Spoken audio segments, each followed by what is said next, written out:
The senator wants to ban Substack and Rumble. Let's get into it. Amy Klobuchar. You suck, you jackass. Why don't you shut the hell up? Alright, here we have Amy Klobuchar, who is just awful. You may remember she took the spot of senator in California after Kamala Harris, who's also horrible, left. And now she wants to get major corporations to ban platforms that allow people to use free speech, namely Substack, which we're using, as well as Rumble, which we hope to use in the future here at Unschool. But this has been a common thing, right? The Democrats have been going after free speech for a long time. A lot of people don't remember a decade or more ago when former senators like Barbara Boxer and Dianne Feinstein, as well as the annoying John Kerry, who never seems to go away, ever. I'd love to punch that guy in the face right now, but I can't, because I'd get in trouble. They were all trying to take away free speech rights of conservative media, particularly conservative talk radio, claiming that the government should have control over, some control over what they're allowed to say and whose opinions they're allowed to speak of. They claimed it was just to bring about more diversity in what people were allowed to say on the radio, but in reality, it was more like they just wanted to get these people, banned on media. They didn't like they didn't like the fact that conservatives were just better at doing talk radio than the left wing. So they did that. The other thing that kind of drove me nuts, because I was a blogger back in 2012 to 2015 before taking a hiatus, but they wanted to ban, or they wanted people to get certified, right? Dianne Feinstein and Barbara Boxer thought that people should have to get certified in order to post online about the news, which is ludicrous. That's a huge violation of free speech. The government should not have control over such things. So here we see this article from the great Matt Taibbi, who's a big free speech advocate, pointing out what Amy Klobuchar is out to do. He says, the Minnesota senator asks Amazon to censor Substack and Rumble. How much more of this can we take?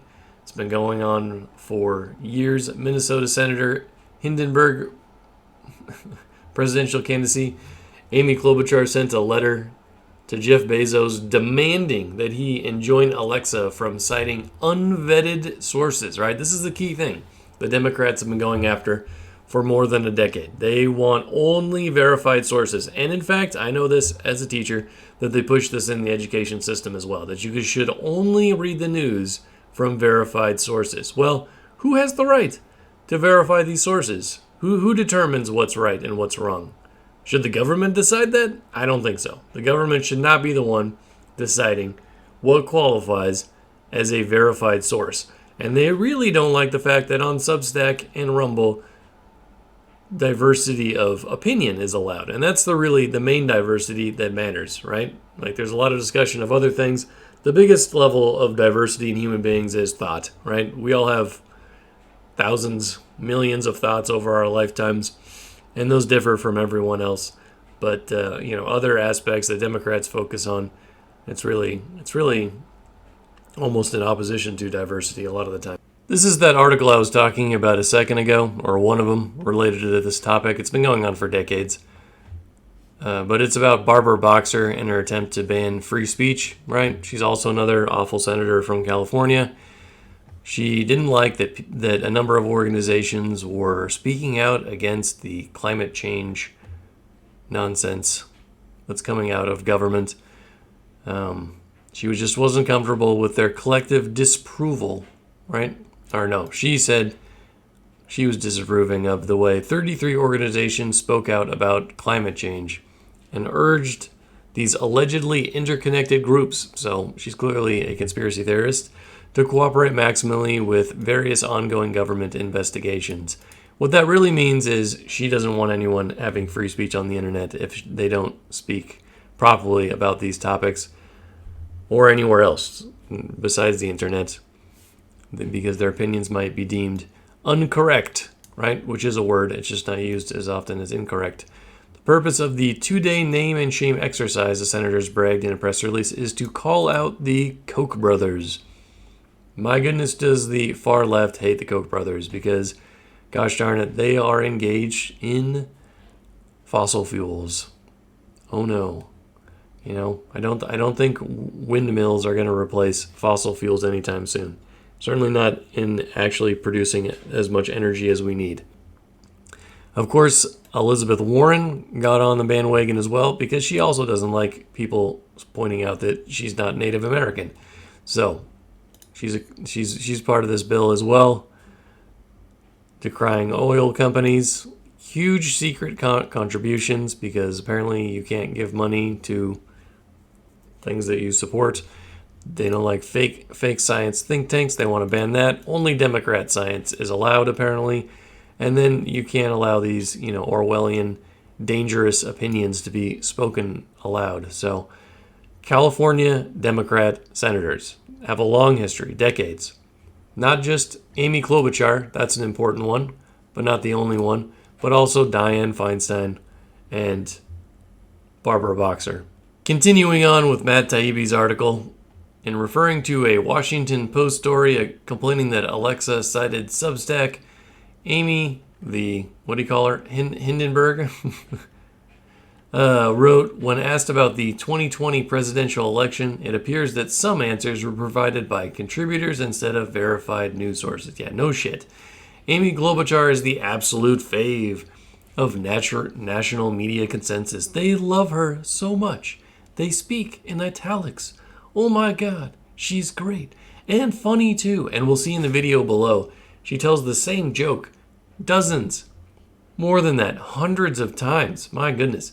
Gushed a cameraman to me. God, there's some errors in here. Gushed at a cameraman to me in Winterset, Iowa, birthplace of John Wayne 4 years ago. He was standing astride an Amy banner in a diner packed with press admirers who are a legion. Everywhere the funny legend came courtesy mostly of one joke she repeated everywhere she went, over and over, clinging to the one time Donald Trump bothered to mention her, tweeting about her looking like Snow Woman. It's not even, Donald Trump is a funny guy, but that's far from his favorite or best joke or whatever. It's not even that great. Funny Amy's retort, I wonder how your hair would fare in a blizzard, she'd say in a nasally voice, laugh snorting at her own joke. In my time following her, I heard the joke about 5 times. By the last, I was ready to drive a railroad spike through my foot. And I'd like to see how your hair would fare in a blizzard. So I wrote back, hey, Donald Trump, the science is on my side, and I'd like to see how your hair would fare in a blizzard. So I wrote back, Donald Trump, the science is on my side, and I'd like to see how your hair would fare in a blizzard. Sometimes, if you haven't noticed, you use a little humor. Like when he called me Snow Woman at my announcement in the middle of that thing, I wrote back on Twitter, I'd like to see how your hair would fare in a blizzard. So I wrote back, hey, Donald Trump. So I wrote back, hey, Donald Trump. So I wrote back. I tweeted back. The science is on my side. And I'd like to see how your hair would fare. And I'd like to see how your hair would fare in a blizzard. And I'd like to see how your hair would fare in a blizzard. Mr. Umbrella Man. Senator. And he called me Snow Woman. So I wrote back, I'd like to see how your hair would fare in a blizzard. I can't believe you're a professional golfer. I think you should be working at the snack bar. You better relax, Bob. There is no way that you could have been as bad at hockey as you are at golf. I don't want a piece of you. I want the whole thing. Oh!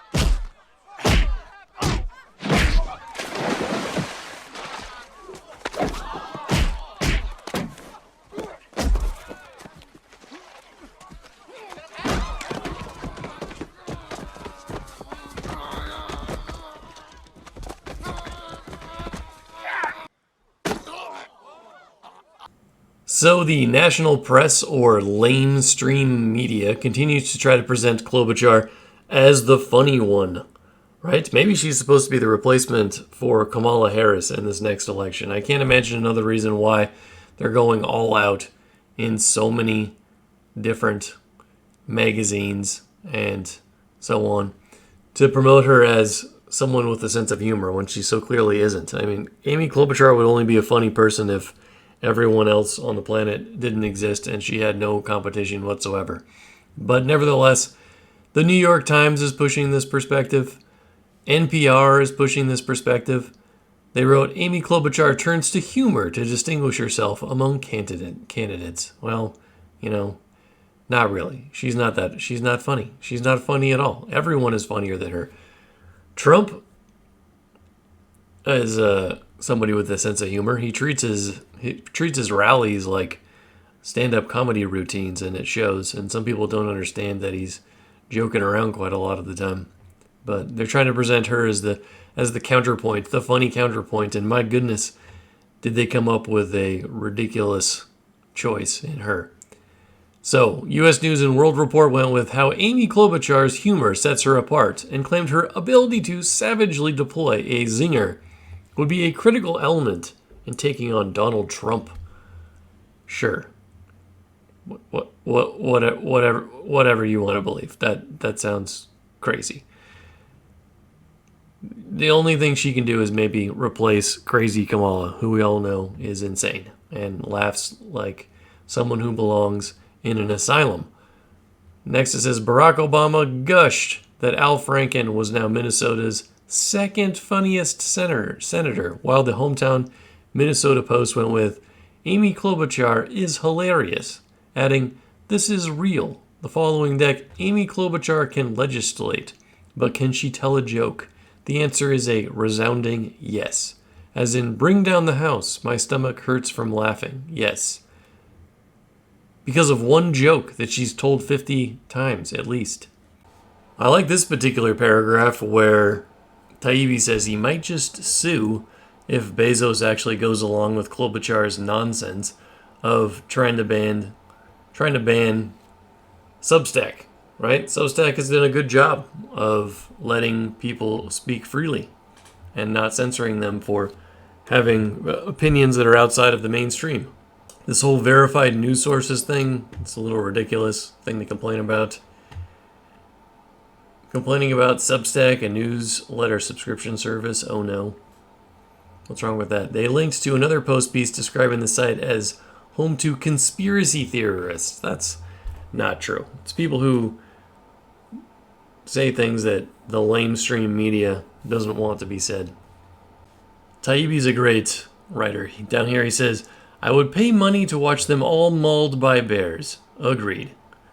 Especially all these people, anybody who's just anti-free speech and wants the government to regulate it. That's a serious issue. That would eventually spell the end of the republic if we got rid of free speech entirely. So let me know in the comments if you think that the legacy media might be trying to set up Klobuchar to replace Kamala Harris as the VP candidate for this next election cycle.